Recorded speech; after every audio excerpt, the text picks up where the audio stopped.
ఇక కాళేశ్వరం కమిషన్ ముందు ఉన్నది ఉన్నట్లు తేల్చి చెప్పారు బీఆర్ఎస్ అధినేత తెలంగాణ తొలి ముఖ్యమంత్రి కేసీఆర్.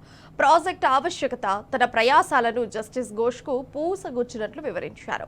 కాళేశ్వరం ప్రాజెక్టు సంపూర్ణ వివరాలతో కూడిన ఒక బుక్లెట్ ను కూడా పీసీ ఘోష్కు అందించారు. మంత్రివర్గం ఆమోదంతోనే Kaleshwaram lift irrigation multipurpose project నిర్మాణం జరిగిందని స్పష్టం చేశారు.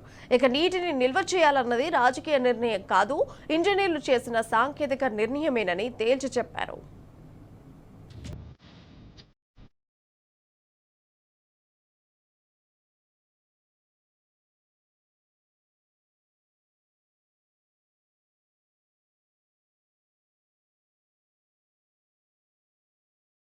కాళేశ్వరం కమిషన్ ముందు కేసీఆర్ ఉన్నదున్నట్లు కుండబద్దలు కొట్టారు. ఆ ప్రాజెక్టు ఆవశ్యకత, అందుకు తాను పడ్డ ప్రయాసను జస్టిస్ పీసీ ఘోష్కు పూసగుచ్చినట్లు వివరించారు. కాళేశ్వరం ప్రాజెక్టు సంపూర్ణ వివరాలతో కూడిన ఒక బుక్లెట్ ను కూడా కేసీఆర్ కమిషన్ కు అందించారు. మొత్తం 18 ప్రశ్నలకు 50 నిమిషాల పాటు ఓపిగ్గా తనదైన శైలిలో సమాధానమిచ్చారు. కాళేశ్వరం బహుళార్థ సాధక ప్రాజెక్టును నిర్మించడానికి మంత్రివర్గం నుంచి అనుమతి తీసుకున్నట్లు తెలిపారు.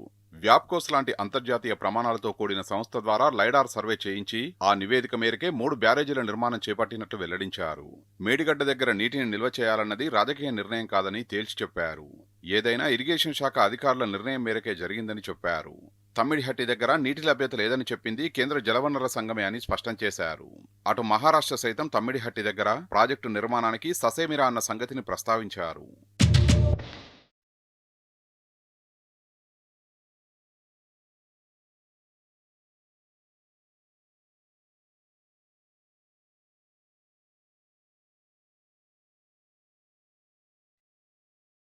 కాళేశ్వరం లిఫ్ట్ ఇరిగేషన్ ప్రాజెక్టుకు సంబంధించి అన్ని సాంకేతిక నిర్ణయాలు ఇంజనీర్లు తీసుకున్నవేనని, వాటికి రాజకీయ నాయకులకు ఎలాంటి సంబంధం లేదని బీఆర్ఎస్ అధ్యక్షుడు తొలి ముఖ్యమంత్రి కె చంద్రశేఖరరావు స్పష్టం చేశారు. ప్రాజెక్టుకు కావాల్సిన అన్ని అనుమతులు రాష్ట్ర కేబినెట్ ఇచ్చినట్లుగా ఆయన పీసీ ఘోష్ కమిషన్ ముందు తెలిపారు. బుధవారం బీఆర్కేఆర్ భవన్లో సుప్రీంకోర్టు మాజీ న్యాయమూర్తి జస్టిస్ పీసీ ఘోష్ నేతృత్వంలోని కాళేశ్వరం కమిషన్ ఆఫ్ ఎంక్వైరీ ముందు హాజరైన కేసీఆర్ ప్రాజెక్టు ఉద్దేశం, అందుకు అనుగుణంగా తీసుకున్న నిర్ణయాలను వివరించారు. తెలంగాణ తొలి ముఖ్యమంత్రిగా కేసీఆర్ కమిషన్కు సాక్షిగా హాజరైన 115వ వ్యక్తిగా నమోదయ్యారు.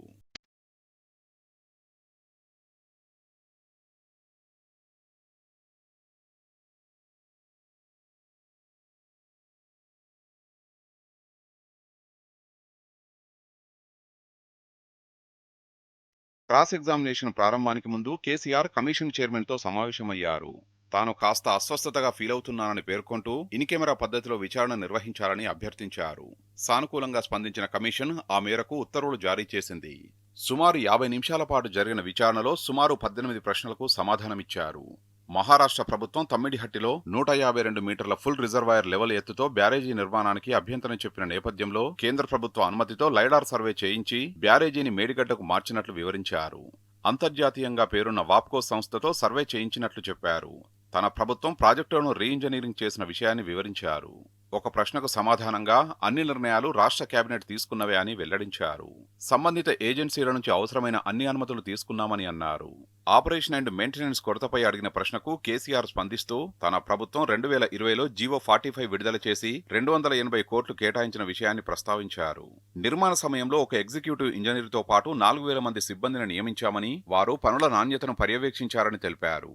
ఈ అంశంపై స్థలానికి వెళ్లి అవసరమైన అన్ని ఆధారాలను సేకరించాలని కమిషన్కు సూచించారు.